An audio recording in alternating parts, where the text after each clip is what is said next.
Malaysia hadir, Kuala Lumpur mana-mana hadir. Nah, terima kasih sekali sudah hadir ya. Ya. Bagaimana kabarnya, Mas Koko? Kabarnya? Baik, Ibu. Bentar, saya luruskan dulu nih. Bener di kemarin, di tulisan kemarin.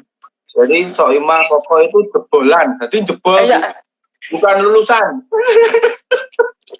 Ini saya luruskan. Kita jebolan. Jadi bener. Jebolan itu jurusan seni pertunjukan. Nah, itu bener itu jebol.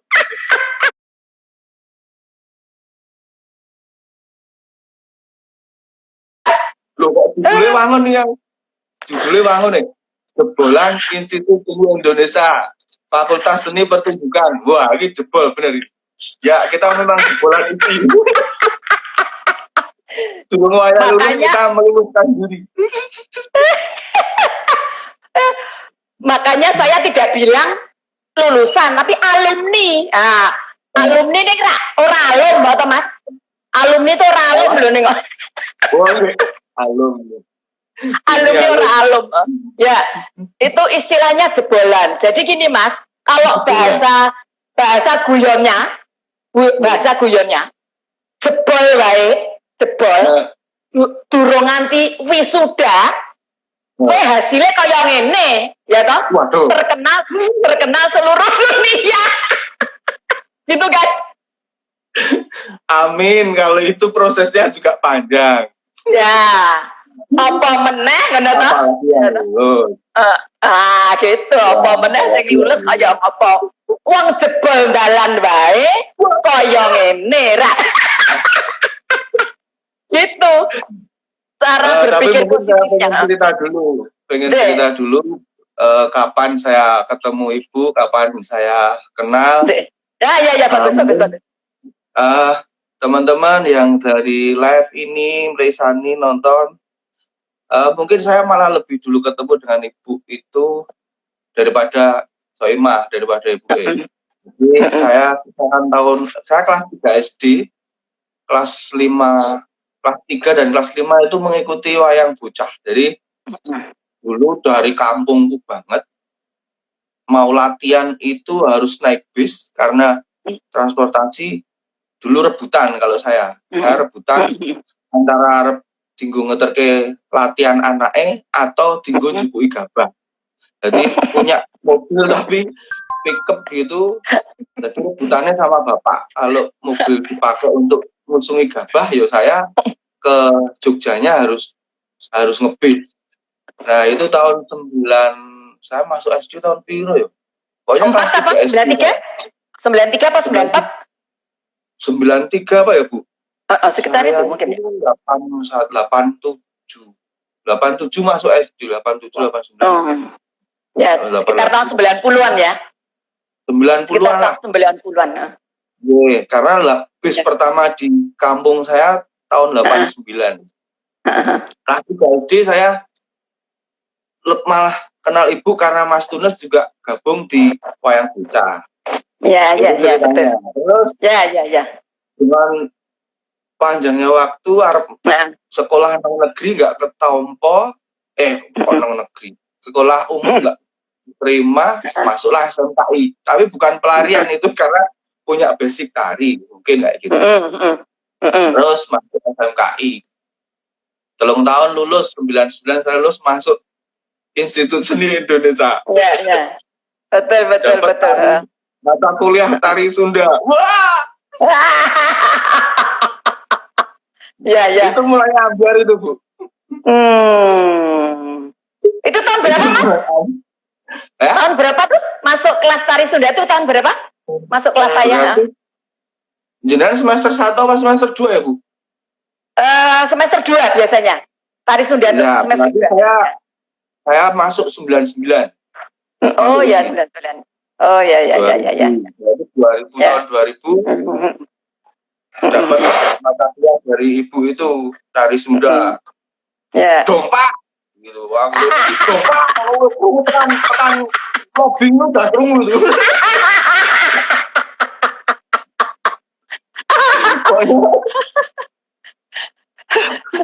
pengalaman yang unik di waktu di mata kuliah Ibu itu karena saya nggak hafalan untuk tari daerah lain mungkin agak kurang ya. Ya. Kita lagi panik mau ujian tari mata kuliah Ibu itu terus linggung menengah gitu.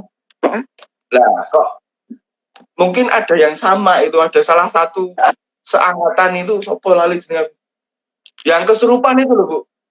Oh ya. Saya wis panik iki ujian ora apal-apal terus sampe delok wis linggo gini loh. Lah kok yang samping saya itu cewek. Ya. Oh ya. Tahu-tahu berdua. Ya. Dua. Oh kesurupan. Ya. Nah di situ akhirnya Bu Dewi terus siapa lagi itu. Nah endingnya itu momen saya sedikit paham untuk ngakali wong kesurupan. Ngakali loh bukan menyembuhkan loh. Itu boleh dicokot ya, cempolnya digigit ya. Itu tak lemei sampur gigit gitu. Nah itu paginya jempolnya nanti biru-biru terus saya dinengke. Karena ada yang cerita kalau kemarin yang nyokot. Mungkin itu cerita saya masuk ini. Akhirnya habis itu jebol. Ya. Memang kampus kita itu memang ada yang nunggu ya, tapi enggak masalah. Jadi memang ada beberapa kadang-kadang sering mengganggu gitu. Tapi kita selalu doa supaya kampus kita bersih dari itu gangguan itu. Jadi lancar perkuliahan. menjadi kenangan terukir kenangan yang ini ya. Nah, kalau lihat Ibu terus elingnya jur kesurupan toh.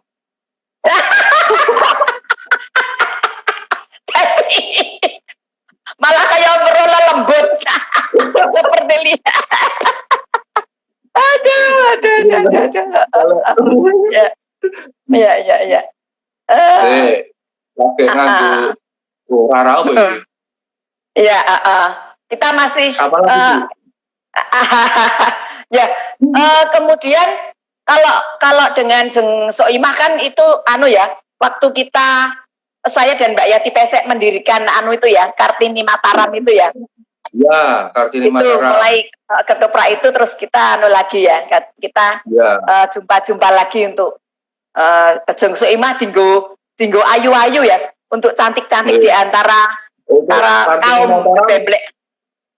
Ini kan saking selonin awan gitu, barusan kemarin tak cek di dokumentasi itu, saya menemukan banyak foto tentang waktu di Kartini Mataram.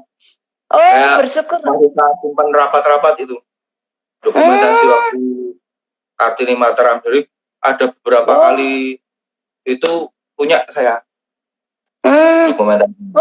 Bersyukur. Ini kayaknya udah. Halo. Berdua.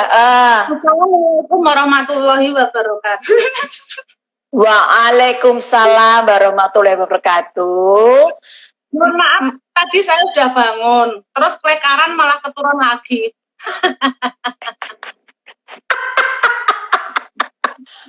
Matur nuwun sekali, maaf sekali mengganggu tidur paginya atau tidur.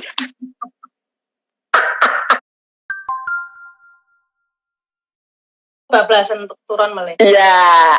Tadi alhamdulillah harus sehat, semangat di berbagai situasi karena anak-anaknya pada sukses itu kan harus selalu bersyukur ya. Nah, pagi ini saya sangat berterima kasih Diajeng Soimah dan Mas Koko kerso untuk nongol di Ngokang Ngobrol Kangen bersama spesial hari ini jebolan.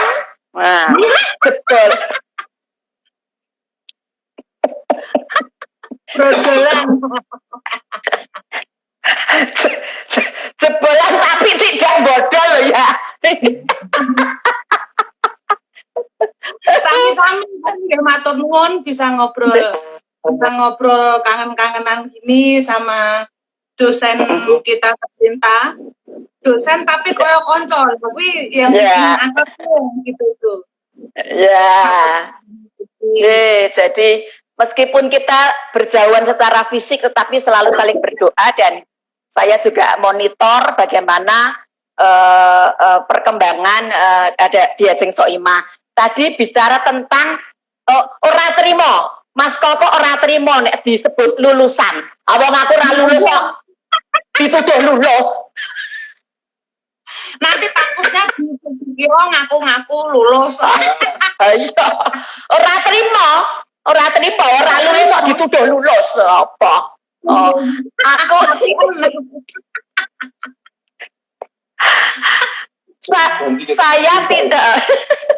saya tidak wisuda, Bu. Iya.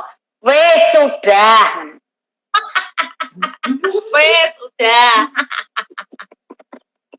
Orang wisuda nih, wes sudah. Nah itu. Terus saya juga bilang, lah wong nggak sampai wisuda saja, jebol wae, iso terkenal kaya ngene, kan tuh.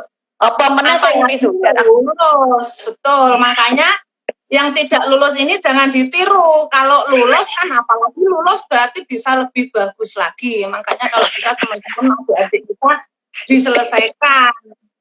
Nah, sekarang Jeng Imah mungkin harus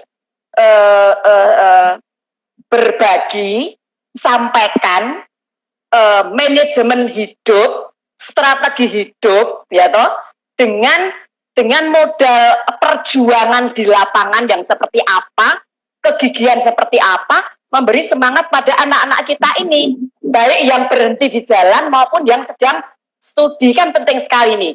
Jeng Imah kan sudah empiris pengalaman, sudah punya strategi manajemen ilmu kehidupannya seperti apa. Monggo Jeng, mari silakan. Matur nuwun Bu, menawi kalau saya ini kepercayaan untuk bercerita gitu. Mungkin lebih banyak lagi orang-orang atau teman-teman yang mempunyai pengalaman yang lebih bagus, lebih bermanfaat, tapi saya mencoba untuk berbagi pengalaman menurut versi saya. Jadi nanti kalau misalnya ada yang kurang atau ada yang salah, saya mohon maaf. Jadi intinya adalah semua orang yang hidup itu memang butuh perjuangan, memang butuh proses. Nah, waktu kecil di Pati saya sudah melewati proses dengan orang tua, dengan keluarga saya yang kerja keras, begitu kerasnya tidak umum di usia saya. Terus ketika di Jogja saya juga melewati proses tentunya lebih banyak ke proses tentang berkesenian. Bagaimana saya tahu lebih banyak tentang berkesenian, karena memang di Pati itu waktu itu memang wadah untuk berkesenian, pengetahuan untuk berkesenian memang tidak ada. Di Jogja lah itu saya menemukan pengalaman yang sangat luar biasa, yang sangat mempengaruhi hidup saya sekarang, itu di Jogja saya dapatkan. Terus di Jakarta saya juga melewati proses lagi dari nol. Jadi di setiap tempat saya hidup, saya melewati proses dari nol. Karena untuk di Jakarta kita harus banyak belajar untuk di dunia industri, beda dengan di Jogja. Bagaimana kita bisa kuat? Karena menurut saya yang pertama adalah, jadi gini, saya itu tidak pernah punya cita-cita untuk menjadi artis atau orang besar, enggak. Bahkan dulu saya tuh enggak pernah, saya bingung, saya dulu mau jadi apa tuh enggak tahu. Jadi saya enggak pernah punya cita-cita. Saya pernah punya cita-cita tuh waktu SD, pernah pengen jadi dokter. Karena jadi dokter itu, ya. Jadi aku tanah itu aku pakai baju dokter kecil, jadi kayaknya aku pantas jadi dokter. Dulu waktu SD. Setelah berkembangnya waktu, setelah saya sekolah di Jogja, nggak tahu udah cita-cita itu hilang. Maksudnya saya nggak punya cita-cita. Tetapi saya sangat senang dengan apa yang saya geluti, yaitu berkesenian.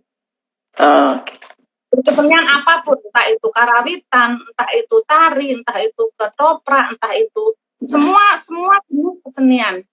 Itu saya sangat suka. Bahkan saya sangat suka ketika melewati proses latihan yang panjang. Misalnya kayak gini, kita latihannya telung sasi. Nah, kayak itu yang sekarang tidak pernah saya dapatkan.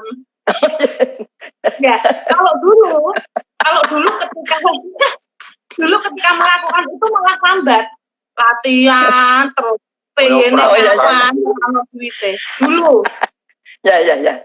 Tapi sekarang ternyata saya bisa merasakan, ternyata latihan itulah yang membuat saya kuat, yang membuat pengalaman saya bertambah, karena dengan durasi latihan yang lama, saya lebih banyak bertemu dengan senior-senior saya, lebih banyak waktu untuk belajar dengan senior-senior saya dibanding dengan pas waktu PY-nya.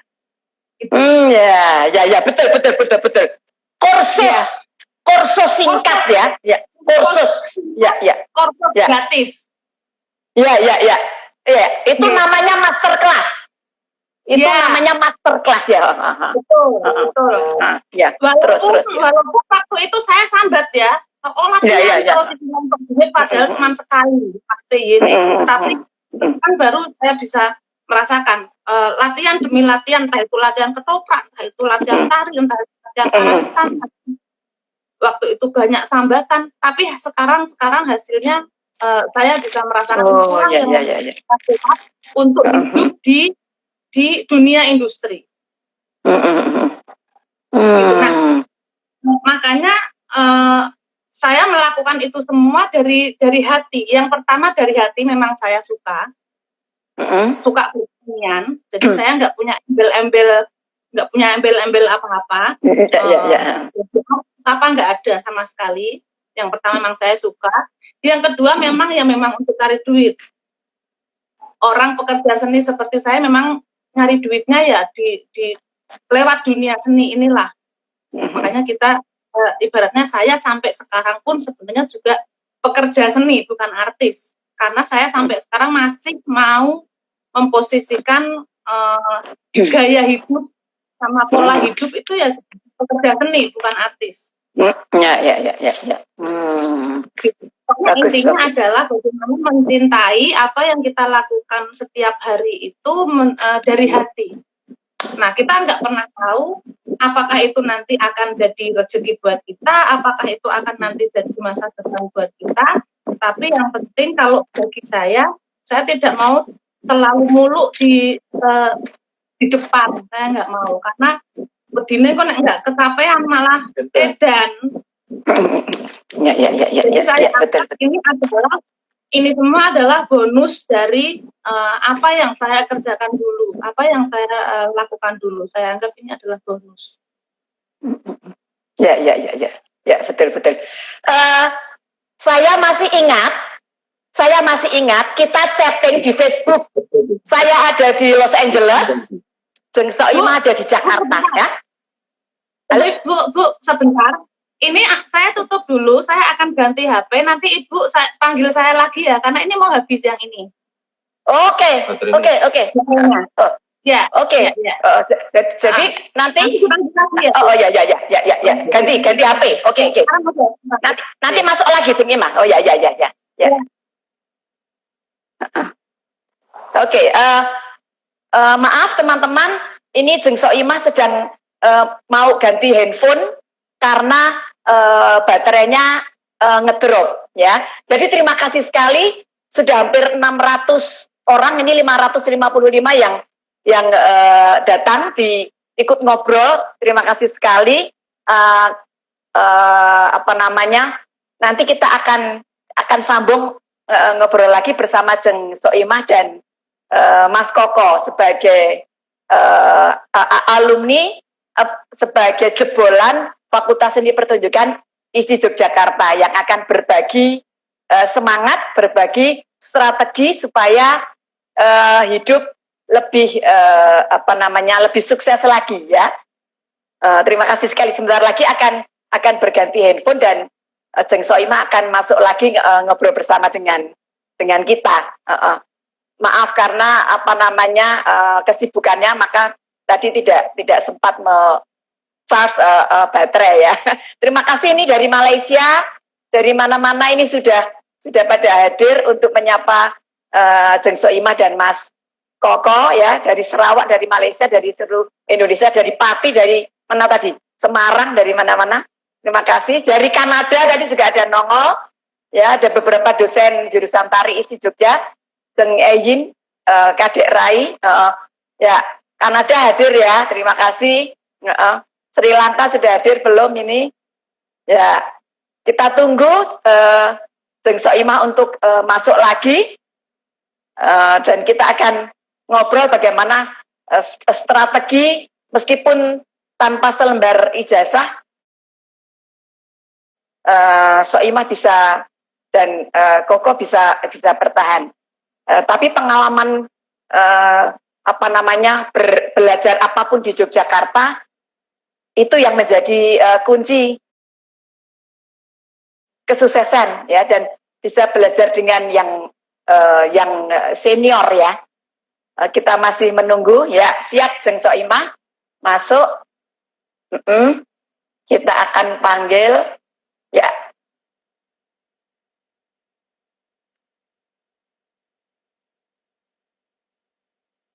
Ya, selamat datang kembali ya.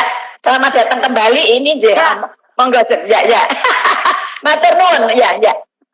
Saya enggak apa-apa.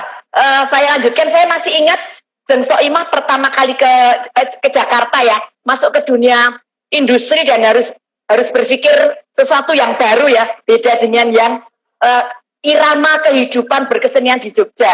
Waktu itu kita chattingan, ingat ya, Jeng Ima punya acara dengan Judika ya, Judika di Antv ya. Kita chatting ada di di Amerika waktu itu. Kemudian Jeng Soimah bilang, mohon restu Ibu, saya sekarang pindah ke Jakarta. Saya bilang eling waspodo ya, tetap berhati-hati. Saya bilang jangan mabuk. Pak mabuk itu artinya kemudian lupa segalanya gitu ya. Coba masih dilanjutkan kunci urip atau resep atau strategi hidup di Jakarta yang menurut saya hutan belantara dan banyak orang, banyak yang baik, banyak juga yang tidak baik, banyak yang menjerumuskan dengan narkoba dan lain-lain.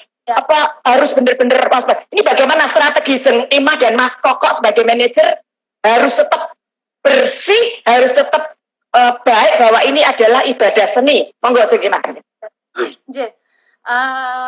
Memang sebelumnya saya mengucapkan terima kasih buat senior-senior saya yang berada di Jogja, yang selalu masih kerso memantau saya, selalu masih kerso menasehati saya supaya tidak kebablasan gitu. Bahkan sebelum berangkat ke Jakarta pun saya juga beberapa minta izin sama beberapa senior saya yang saya minta bekal lah, minta sangu lah, itu supaya tidak lupa. Yang pertama adalah bahwa banyak pesan pondasi, ojo lali pondasimu.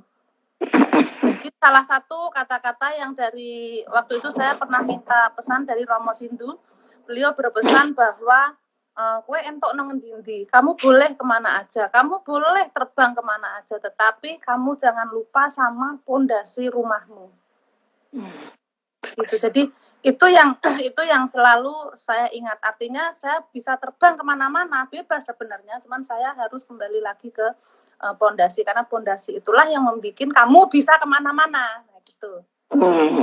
Nah, pondasi itu salah satunya adalah pondasi yang dimaksud itu salah satunya adalah ya berkesenian. Selain pondasi rumah, keluarga dan lain-lain, ya pondasinya adalah berkesenian yang membawa saya ke dunia lain. Nah, ketika sampai di dunia lain, Jakarta ini saya sebut dunia lain ya, karena berbeda dengan dunia waktu ketika tinggal di Jogja. Artinya sudah dunia industri. Itu juga benar-benar dari nol. Lah sekolah karawitan ya orang ngerti dunia industri ki koyok ngopo, dunia manajemen itu koyok ngopo. Padahal di Jakarta ini yang seperti dikatakan Ibu Uni tadi bahwa disitulah tempat banyak orang baik, banyak orang jahat, ya banyak setan, banyak pengaruh macam-macam. Nah, disitulah pelan-pelan saya sama Mas Koko itu saya berusaha di awal-awal itu berusaha untuk ngalir dulu, mengamati. Jadi saya nggak mau di lingkungan yang baru saya nggak mau gaya dulu. Saya harus mengamati dulu. Oh, nek Sarawang sama kayak orang gini tuh modelnya gini. Oh, nek di TV tuh modelnya gini. Oh, dunia pertelevisian itu kayak gini. Walaupun untungnya saya sudah punya bekal di dunia pertelevisian di TVRI. Ya, untungnya adalah pengalaman, ada bekal dari situ yang bisa saya terapkan di situ. Jadi nggak kaget banget. Akhirnya ya pelan-pelan untuk tanya kanan kiri. Waktu itu kebetulan juga pertama kali di Jakarta itu ketemu artis-artis itu sama Cagur. Kebetulan mereka orang-orangnya membuka banyak sekali hal-hal baru yang belajar dari mereka. Salah satunya juga tentang manajemen, karena kebetulan manajemen yang pegang Mas Koko. Jadi saya belajar untuk di atas panggung. Mas Koko belajar untuk semua urusan yang di belakang panggung termasuk manajemen. Jadi benar-benar kita benar-benar kerja bareng dengan tugas yang berbeda. Karena saya sangat berat untuk belajar entah manajemen lah, sing opo lah, broadcast apa segala macam. Itu tugas suami saya.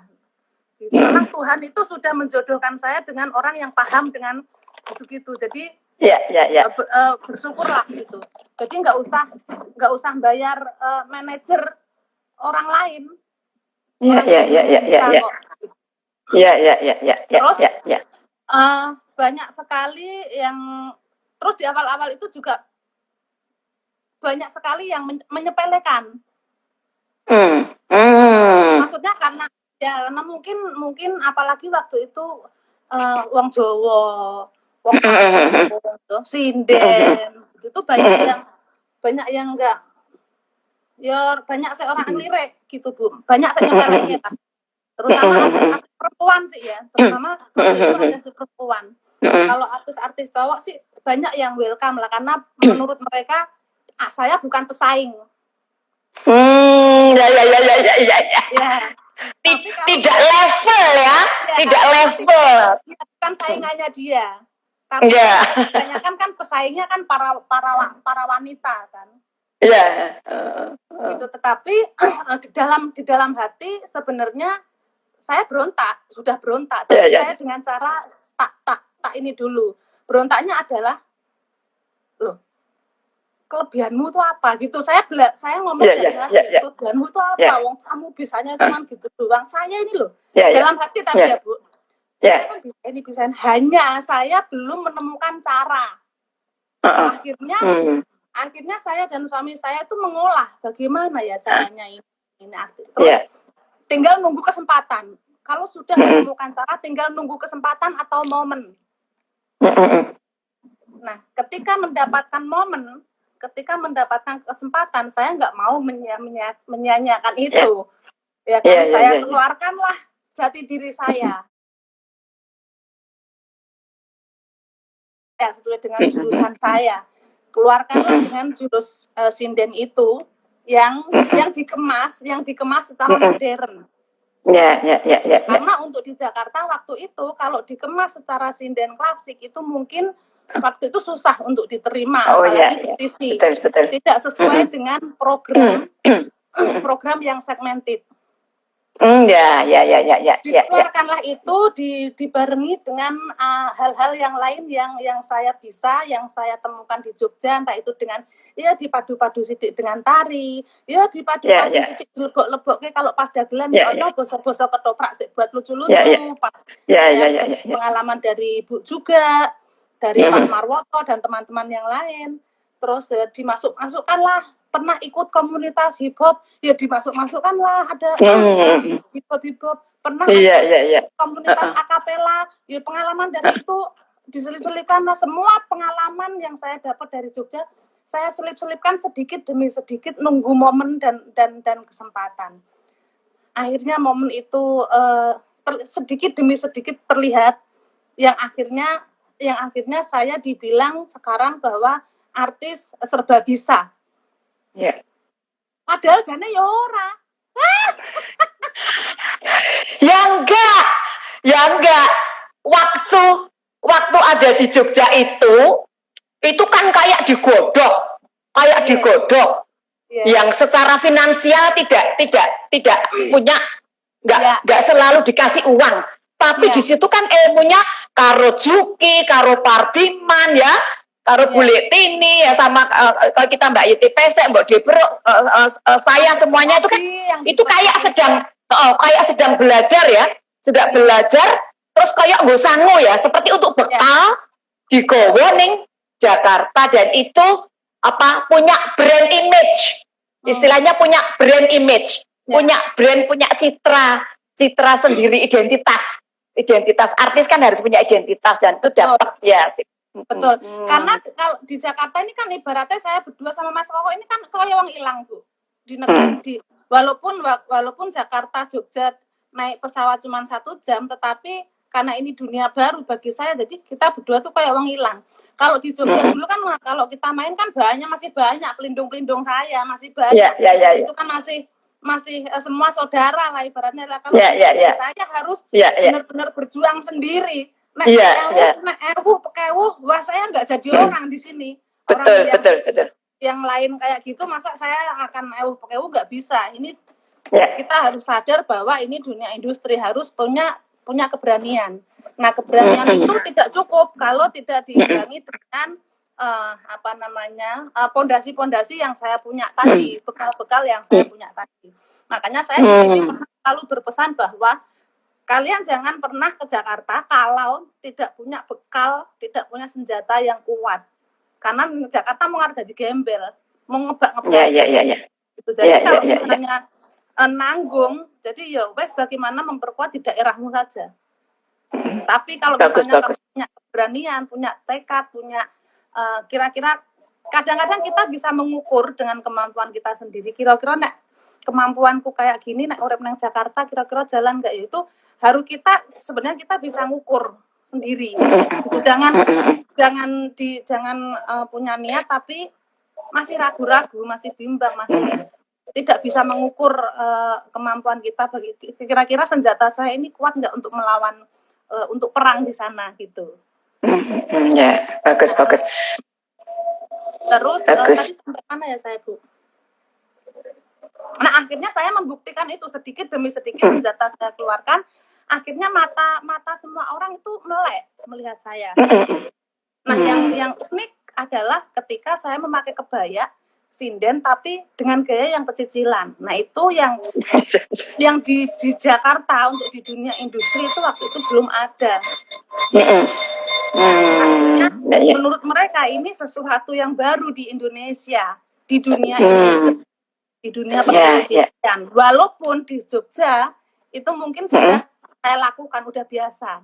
Banyak juga gitu. Tapi ya itu mungkin rezeki saya. Jadi saya manfaatkan itu benar-benar ketika orang sudah membuka mata. Akhirnya suami saya juga sudah mulai membuka mata untuk benar-benar membuat manajemen yang bagus supaya ini akan menghasilkan sesuatu. Karena saya nggak mau ke Jakarta ninggal anak, tapi saya nggak dapat apa-apa. Ya mending di Jogja, kalau di Jakarta saya nggak dapat apa-apa. Kan karena udah tekadnya ya wes kita di Jakarta berkesenian tapi harus menghasilkan sesuatu yang lebih besar dibanding di Jogja, karena resikonya ninggal anak. Resikonya ini perang batin ketika seorang ibu ninggal anak kan itu berat. Jadi saya harus dapat imbalan gitu untuk ganti rugi lah ibaratnya, ganti rugi supaya ketika saya meninggalkan anak, ketika saya di Jakarta, hasilnya nanti juga harus buat anak saya. Karena anak saya merasakan betapa sedihnya ditinggal ibu, ya ini saya mencari untuk kalian. Gitu. Saya nggak mau rugi. Sampai sekarang hubungan dengan industri, saya benar-benar ketat dengan suami saya. Itu benar-benar ketat. Walaupun saya sama suami saya itu menerapkan manajemen tradisional, tapi kita punya prinsip, kita nggak mau digarap seperti gampang seperti yang lain, kita nggak mau gitu. Jadi jangan menyepelekan. Jadi saya maunya jangan menyepelekan orang tradisi. Gitu. Karena di awal-awal saya pernah merasakan itu, wong tradisi itu disepelekin di Jakarta. Bagaimana caranya supaya orang tradisi di dunia industri itu mempunyai power. Nggak mau saya terus di industri, saya nggak mau. Harus punya power. Nah itu power itu bisa dibangun juga dari pembawaan kita, dari diri kita. Kita boleh di atas panggung, boleh cowaan edan ngawur segala macam, tapi ketika kita ngobrol, ketika kita bergaul di bawah panggung, di belakang panggung, ya omongan kita yang benar-benar ada isinya dan terbukti, bukan hanya ngalor ngidul nggak jelas gitu. Walaupun di atas panggung memang saya ya cuawaan, wong gendeng, ya wong sombong, wong sugih apa segala macam, tapi itu di atas panggung. Tapi di belakang panggung kita harus membuktikan bahwa orang tradisi itu punya power, orang tradisi itu pinter-pinter, orang tradisi itu cerdas. Wong desa nggak apa-apa memang wong desa, tapi wong desa tidak bisa disepelekan gitu. Itu yang ingin saya bagikan sama teman-teman tradisi, khususnya yang seperti saya gitu, supaya bagaimana caranya supaya bisa mempunyai power, bisa mempunyai energi yang positif, bisa mempunyai pondasi yang kuat, terus ditekan supaya pondasi itu bahannya bagus sehingga hasil pondasinya itu kokoh. Nah, mengenai pengalaman yang pengaruh buruk yang di Jakarta itu sangat banyak, apalagi yang pertama narkoba. Nah, itu saya sangat sadar bahwa memang dari dulu, dari SMP, SMA itu memang saya